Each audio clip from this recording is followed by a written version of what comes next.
आज खुश तो नहीं होगे तुम।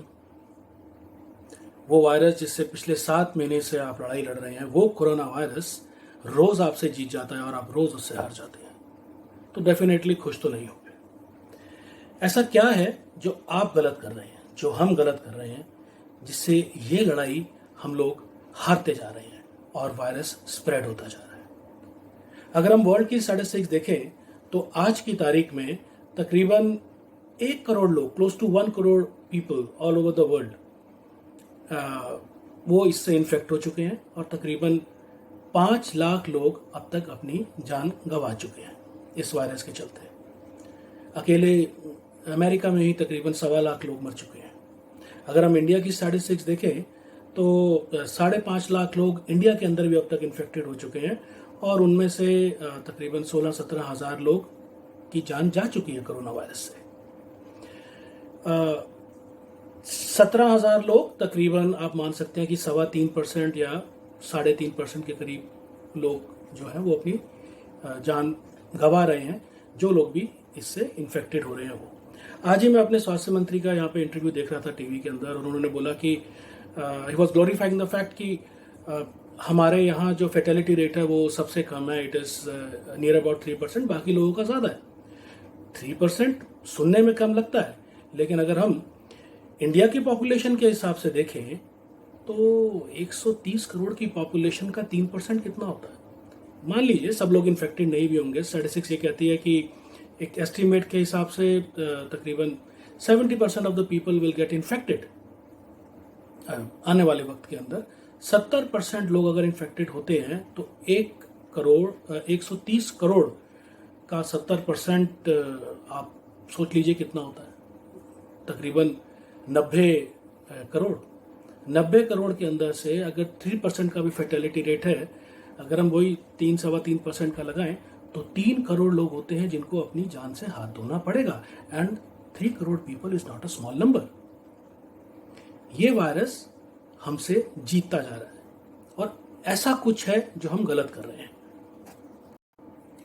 So any number of beds, Covid centres, medical facilities, PPE kits, ventilators cannot tackle the quantum of spread which is about to happen. बावजूद इसके 3% लोग तो तब भी मर जाएंगे। The idea is to contain the spread of virus, या इससे इफेक्टिवली कैसे लड़ा जाए, या इससे लड़ने का राइट तरीका कौन सा है। और राइट तरीका लड़ने का वायरस से सिर्फ एक ही है और वो है इसकी वीकनेस पे प्रहार करना है इसकी। अब इसकी एक ही वीकनेस है, इस वायरस की वीकनेस है कि ये खुद नहीं चल सकता, ये खुद स्प्रेड नहीं हो सकता। इसको स्प्रेड होने के लिए हम और आप चाहिए एज ए व्हीकल, और हम और आप अगर अपना मूवमेंट रोक दें तो ये वायरस ऑटोमेटिकली इसका स्प्रेड रुक जाएगा। लेकिन आप कहेंगे हम और आप अपना तो मूवमेंट रोक के देख भी चुके हैं, जो लॉकडाउन्स हुए थे, लेकिन लॉकडाउन के दौरान भी ये स्प्रेड बढ़ता रहा था। लेकिन अगर आप देखें तो लॉकडाउन जो थे वो कंप्लीट लॉकडाउन्स नहीं थे। उन लॉकडाउन्स के अंदर जो सप्लाईज थी फूड की वो भी चालू थी, उसके अंदर जो ट्रांसपोर्ट्स थे वो भी चालू थे, काफ़ी सारी फैक्ट्रीज थी जो ये सप्लाईज वगैरह बना रही थी वो भी चल रही थी। तो बहुत सारा मूवमेंट उस दौरान भी हो रहा था। It was not a complete lockdown और a shut down.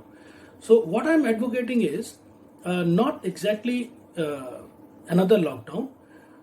I am proposing curfew. जी हाँ, अब कर्फ्यू अगर हम लगा देते हैं तो उसका मतलब there can be no movement.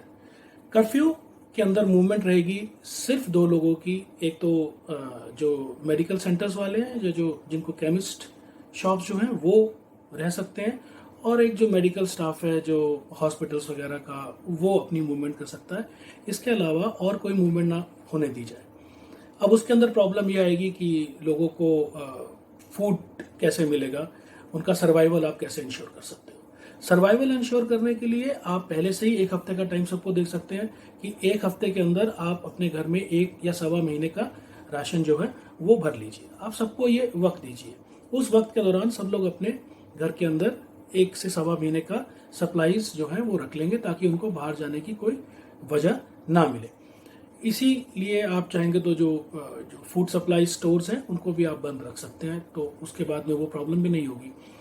इसके बावजूद भी अगर किसी को ज़रूरत पड़ती है तो हमारे पास पुलिस स्टेशन हैं जहाँ पर आप कुछ ऐसा फूड रखवा सकते हैं जो महीना 2 महीना ख़राब नहीं होता, जैसे नूडल्स टाइप की चीज़ें हो उसके अंदर, या बिना पके हुए दाल चावल।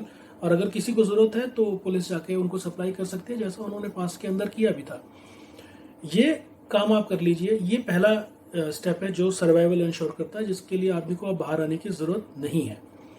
सेकेंड स्टेप है कि उसका एक्सपेंडिचर जो उस दौरान भी हो रहा है, तो कोई ईएमआईज उनकी नहीं लगनी चाहिए उसके दौरान, कोई भी जो फीस है वो नहीं ली जानी चाहिए। इसके साथ साथ गवर्नमेंट से हमको सिर्फ चाहिए कि जो भी बिजली और पानी हम लोग यूज़ करेंगे, पूरी जनता जो यूज़ करेगी, उसका भी कोई बिलिंग वगैरह नहीं होना चाहिए, वो भी फ्री होनी चाहिए उस 1 से 1.25 महीने के दौरान। और गवर्नमेंट को किसी को भी सैलरीज देने की ज़रूरत नहीं है, क्योंकि एक्सपेंडिचर्स किसी के हो नहीं रहे हैं, कोई सैलरीज देने की ज़रूरत नहीं है। और जो बिजनेसमैन है उनको तो वैसे भी पैसा नहीं मिलेगा। तो ये चीज़ें अगर आप करेंगे तो मेरे ख्याल से 1 महीना 1.25 महीना तक कोई भी शख्स को अपने घर से बाहर निकलने की ज़रूरत नहीं पड़ेगी।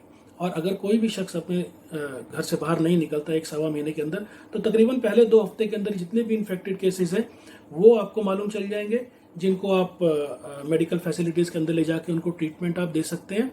और आने वाले उसके अगले 2-3 हफ्तों के अंदर वो लोग ठीक भी हो जाएंगे। And by the end of 1 month, 1.5 month, 4 से 5 हफ्ते के अंदर आप कोरोना फ्री हो सकते हैं। कोई केसेस यहाँ पे कोरोना के नहीं रहेंगे। और जिस तरह न्यूजीलैंड के अंदर हुआ है कि अब वो कोरोना फ्री हो चुका है, तो हम भी एक कोरोना फ्री भारत का सपना देख सकते हैं अगर हम ये कर्फ्यू टाइप के इम्पोजिशंस अगर हम लगा दें। I think this plan is completely workable. और अगर आप इसको आप ठीक से इम्प्लीमेंट कर पाते हो और आप सारा मूवमेंट्स रोक सकते हो, ट्रांसपोर्ट्स वगैरह सब कुछ अगर आप बिल्कुल स्टैंड स्टिल के ऊपर ला सकते हो, तो ये चीज़ आप अचीव कर सकते हो, कोरोना से मुक्त हो सकते हो। जो स्प्रेड है उसको आप रोक सकते हो। और जितने लोग एस्टिमेटेड हैं कि जो इससे इन्फेक्टेड होंगे, जो इससे मर सकते हैं, वो भी आप रोक सकते हो। Just think about it.